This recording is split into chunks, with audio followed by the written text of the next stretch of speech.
Good morning, it's George with Watchman German Shepherds. We have a combo litter here. We have the last puppy, a female from Toscana, right there with the collar, mixed in with the 5 puppies from Ronnie. Anyway, I'm doing my little morning cleanup. I got these guys running around here, and they were biting on my ankles, untying my little zip sneakers. Well, I solved that problem by taking out this little tug. And they can't resist that even more than they can't resist my sneakers. So I do get that a lot. People want to know how they can stop the puppies from biting their sneakers. Well, get yourself a tug. Now this one here, watch, see this one bite my shoe. I'll change, distract it with the tug and problem solved. Now, that's the positive part of the lesson where you give it what it can do. But before that, and I can't do it now because I'm holding the camera and the tug, the correction must be taken with just a quick no when they're biting your shoe, and then very quickly after that you introduce the tug. They love the tug. It moves rapidly. You whip it around. Hey, no. Let's see if I can get this one. No. Yeah, good girl.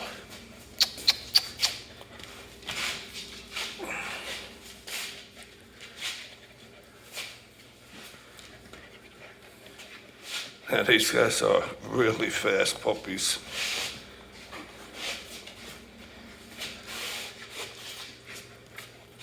Good.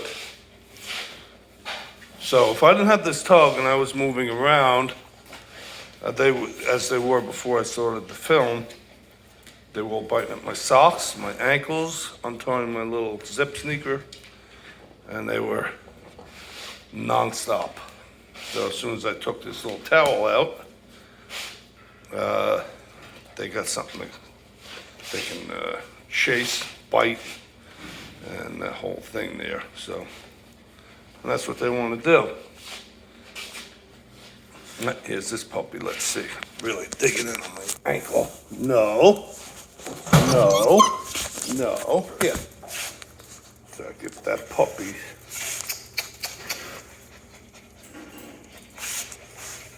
tug. And she's not going for the tug, but she's not biting my ankle either. So, and that one there, you saw the correction, but she didn't take the positive chase the tug. For whatever reason, she's kind of distracted. The big dogs are outside that door, and they know something's out there. So anyway, it's very basic. It takes the work. Just correcting the biting with the tug. And they need to bite the teeth, and even after they get their adult teeth by 8 months, even after that period, they still need to do the biting and the tugging. That's the thing. I really like the tugging. The challenge there, the prey drive. So, enough of the little lesson there.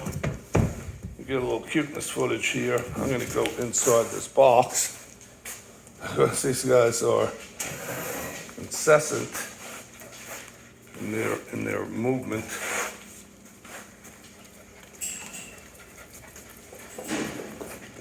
Oh, where are you guys going? Come on, puppies. Oh, how are you gonna get to Dad? How are you gonna get to Dad? One of these puppies climbs out of this box. They scale right over it, which for 7-week-old puppies, that's pretty good.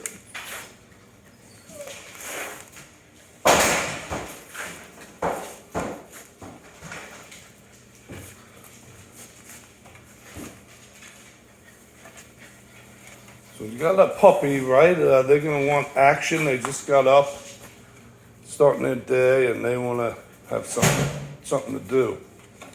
Maybe you're that way. I know I am. I get my best part of my day in the morning, and you gotta give them something to do. As an owner, you have a lot of work to do with a puppy, housebreaking, get them to relieve themselves outside, and then you have to stop them from biting and chewing on things in the house that they shouldn't be biting and chewing on. Lamp cords,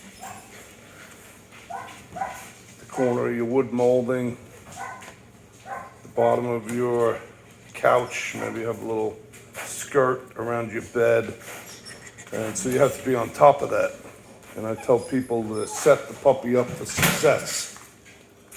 Set the puppy up for success means simply to be on top of things before they happen or anticipate that they're going to happen. And so it doesn't take too much to know what the puppies are going to do.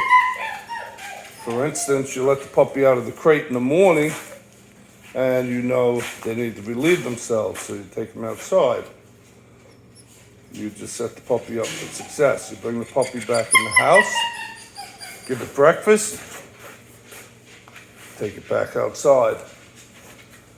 You set the puppy up for success. You bring it back in, say you have to do a few things. They put the puppy back in the crate, set the puppy up for success. It can't get into trouble, and it can't go uncorrected when it does what it shouldn't do if it's in the crate.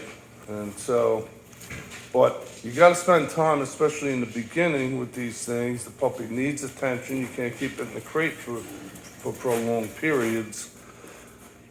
And that may seem unnecessary to say, but sometimes people might not understand that, and that's not an ethical problem, but it is something that you need to understand, that the puppy cannot be overcrated. That can be its own problem. So the puppy needs to be stimulated, needs interaction, needs to socialize. The tug, the little rag tug where the puppy can pull and bite, and it's interacting with you, and that's what it wants. Dogs are social. A German Shepherd is absolutely a social animal, and so you provide quite a bit there. And so, again, back to setting the puppy up for success in the home, especially when you first get it home. After you do those couple of things, you get it out to relieve itself, you give it some water when you get it back in the house, put it back in the crate for a little bit. You need to do a few things, and then maybe start a little exercise and training session for the next, say, half hour. You let the puppy out of the crate again, and invariably it'll do things it shouldn't do. Well, there's only a certain amount of things that it's going to do. Might eliminate in the house. That's a quick correction if you catch it in the act, and then take it outside. You always correct the negative behavior. No, a single word. And then you show it the positive. You take it outside to relieve itself if you catch it in the act. Then say it's biting something it shouldn't bite in the house, the lamp cord behind the sofa. If you catch it in the act, give it the correction. No. Then give it something it can bite. That's the positive. And it also serves as, again, a socializing experience where the puppy's interacting with you and it's getting